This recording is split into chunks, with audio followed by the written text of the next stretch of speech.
Association for the Blind and Visually Impaired since 1926, helping Vermonters to adjust to vision loss.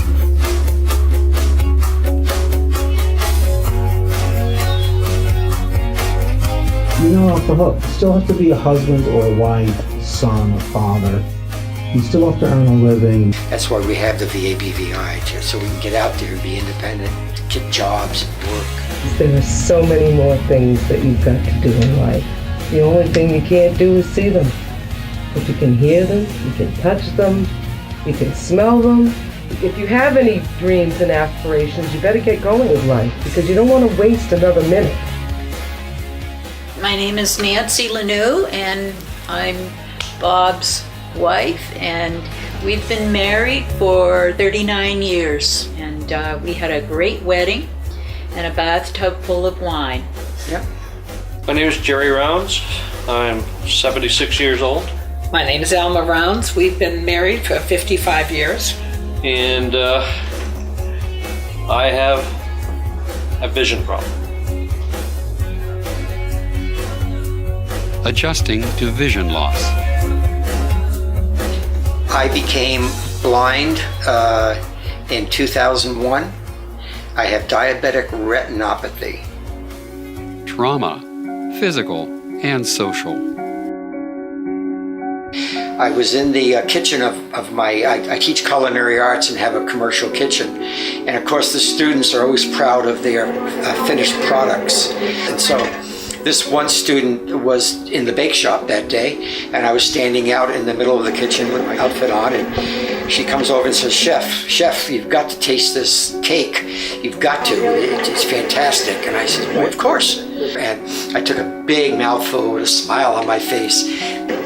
And all of a sudden it was a flash of light, like a flash bulb had gone off from a camera. The facial expression must have shown because that student came over and grabbed one elbow and my paraprofessional grabbed the other one and asked me if I was okay. And then I saw this, it looked like a very miniature cloud floating through the air in both eyes, just clouds. I noticed in my right eye that things were foggy. Not all the time, but some of the time, and it scared me. See these clouds just floating around. And I thought they'd go away, like having your picture taken with a flash bulb. I figured it eventually would go away, and voila. I ended up in a small room with Dr. Stevens, and she proceeded to give me laser shots in the eye. They'll give you this laser treatment and voila, I'll be able to dance again. And this is what it was not about. Getting a shot in the eye doesn't sound very nice. And I admit I wasn't too crazy about it to begin with either. Shock and denial. The thing that came to my mind was not blindness. It was that my glasses have got to be fixed. I need thicker glasses. Really thought more in terms of going blind. And you feared that terribly. I was above all this, and I knew that this would never, ever dare happen to me. All I knew was that my eyesight in the left eye was not good, and the one in the right eye was terrible. All I could see is peripheral vision, and that's it. So I figured I'd just go to the eye doctor up there in Dartmouth, and they'd do their magic thing, and I'd get my sight back, or strengthen my glasses. And I didn't talk much about this at all, by the way. I'm a loner, and Nancy knew that I was blind, but I never really shared what I was going through. Bob told me that I was in denial, and I said, well, how could I have been in denial if I didn't know what I was denying? Because he wasn't really telling me how bad it was. Mourning and withdrawal.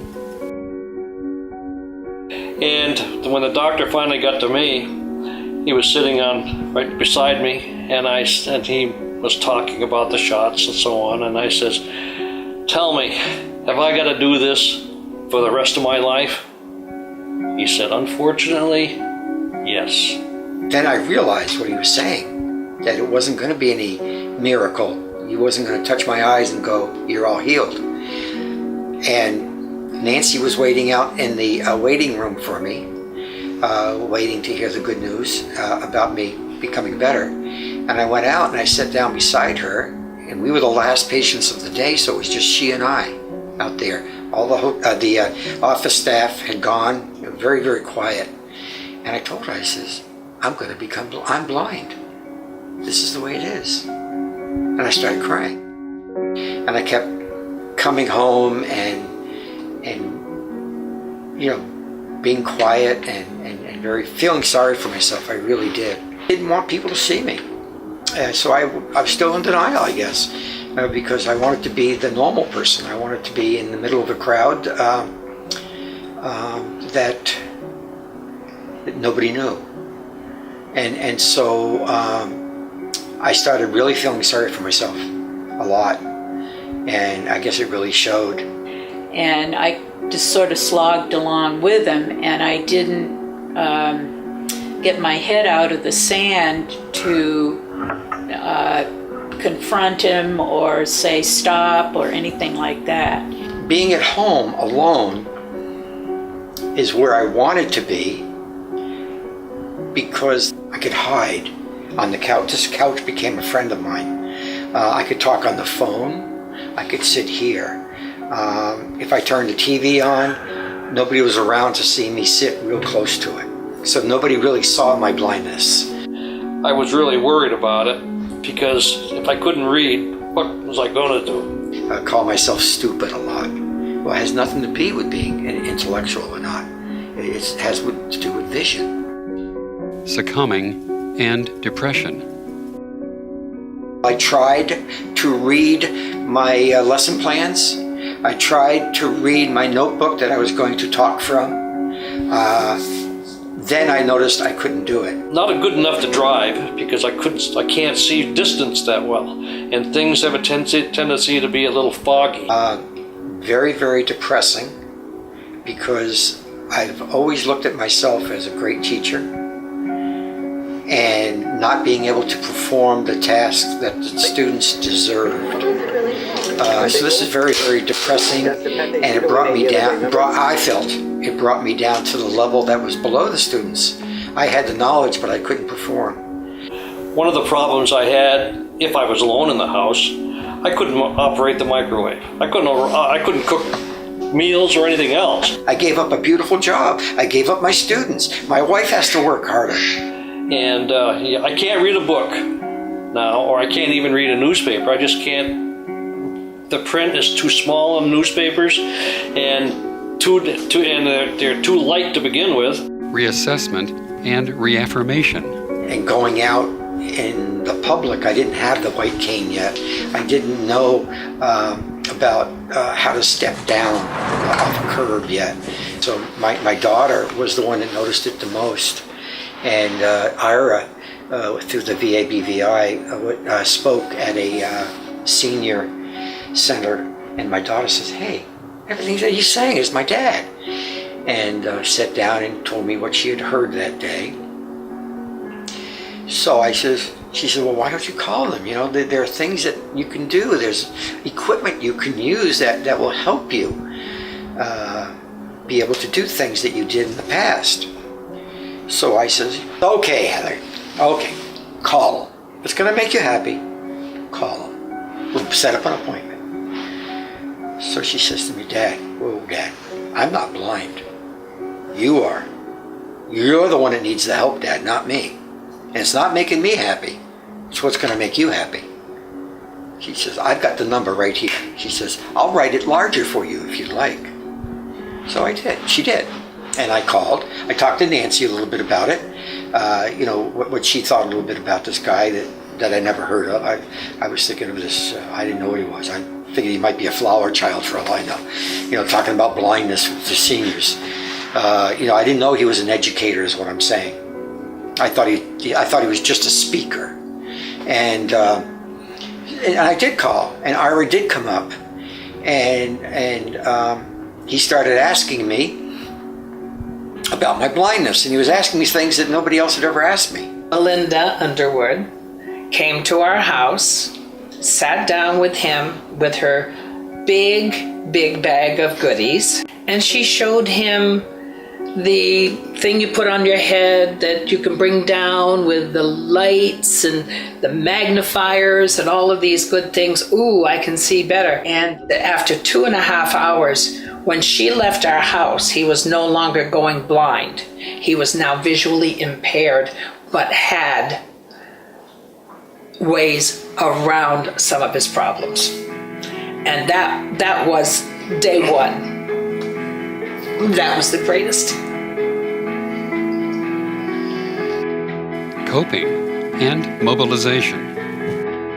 The whole thing about the VABVI and about they seem to streamline it with what you need and how you are dealing with life and where you're on your journey. And at that particular time in my journey, I needed the white cane. I needed to get out more because I was taking that extra step, literally. And he showed me how to use the white cane, and how to get down off the curb, how to get up the steps, etc., etc. And it just gave me so much more independence. I like to read. If I couldn't read, I'd be really irritated. But there are things that you can get to make reading possible. He showed me how to tell the difference between a quarter and a nickel. You know, the quarter has creases on its edge, and the nickel is smooth, etc., etc. Same thing with a dime and a penny, and little things like that made sense.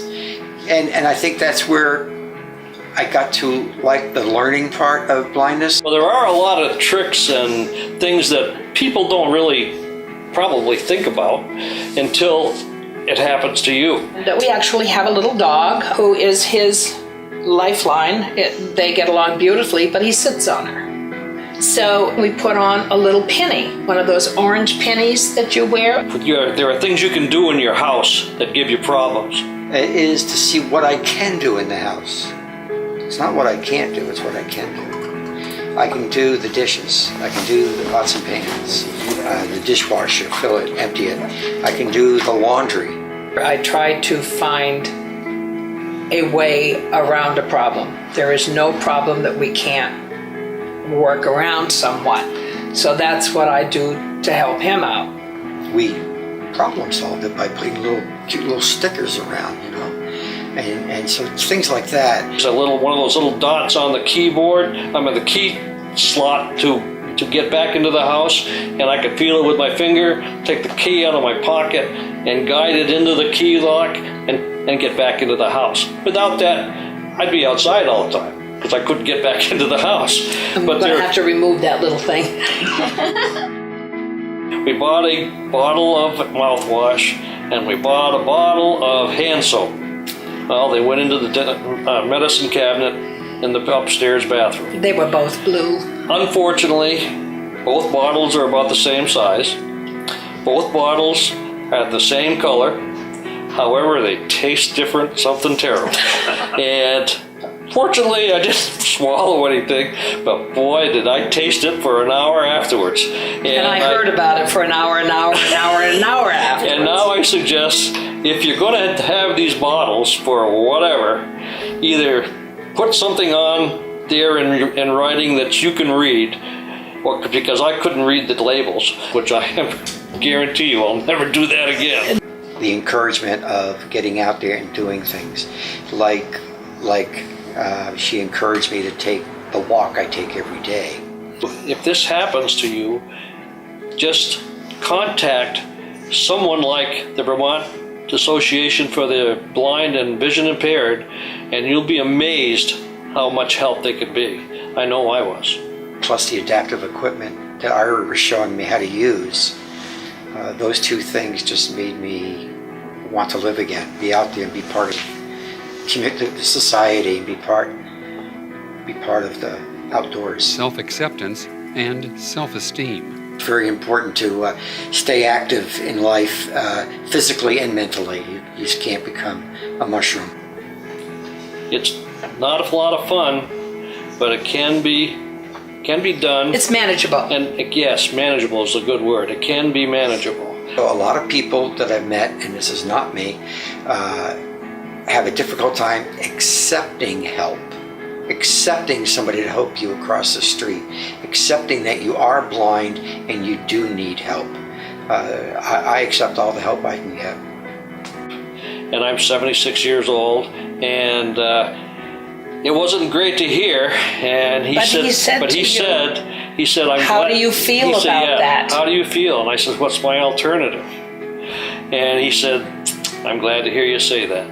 He says, because it isn't easy, and if you have accepted it, it's going to help a lot.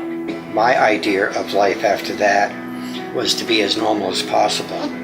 It could be denial, but it was not to interrupt our home life. I'm a different person. I still don't like what I have, but I'm learning to live with it. It's not going to be the end of my life. There are things I can accomplish and so on. And it's not as bad as it probably sounds. The humor of being blind, you've got to be able to laugh at yourself and like, if I pick up a dirty spatula in my hands and I didn't know it because I didn't know it was dirty, I laugh at it rather than get angry. I used to get angry. You're not alone. You're not alone. That is the key. You're not alone. There's a lot of people in the same boat and a lot of people with great ideas. And that's another thing to stress the independence is the support from the family. Even my grandchildren, my son-in-law. I mean, they do things like when we're going downstairs, my grandson will be 2 steps ahead of me, but he'll be looking over his shoulder as he's going down to make sure that my feet are actually touching the next step and I'm not losing my balance. He goes by the way my feet hit the steps. Or my granddaughter's always there to help me if channel changing and stuff like that. Or I'll even have them read stories to me now out of the book. It's a family thing. Everybody, it's part of the team. You need to share it. Don't keep it to yourself. Share it. Nancy's always given me a lot of support, and that's very important for any couple, is the support. God knows it's hard as it is. I feel that it brought Nancy and I closer together. And one thing that I'm very lucky for is have a wife that really cares, and there isn't a day goes by that she doesn't come up with some kind of a suggestion to make my life easier. And he had a cup of coffee, and I said, Ira, let me warm that coffee up for you. And I put it in the microwave. And instead of pushing 3 seconds, I pushed 3 minutes, and the whole cup melted. I went over and I laid down the rubbish and I went back in the house. I couldn't see a thing. Light went on after a while, and I put the rubbish in my neighbor's side of the yard. The rubbish man would never see it, but it was right in the middle of the yard. But you see, he's laughing. Oh, yeah. That's the key. It is. You gotta laugh.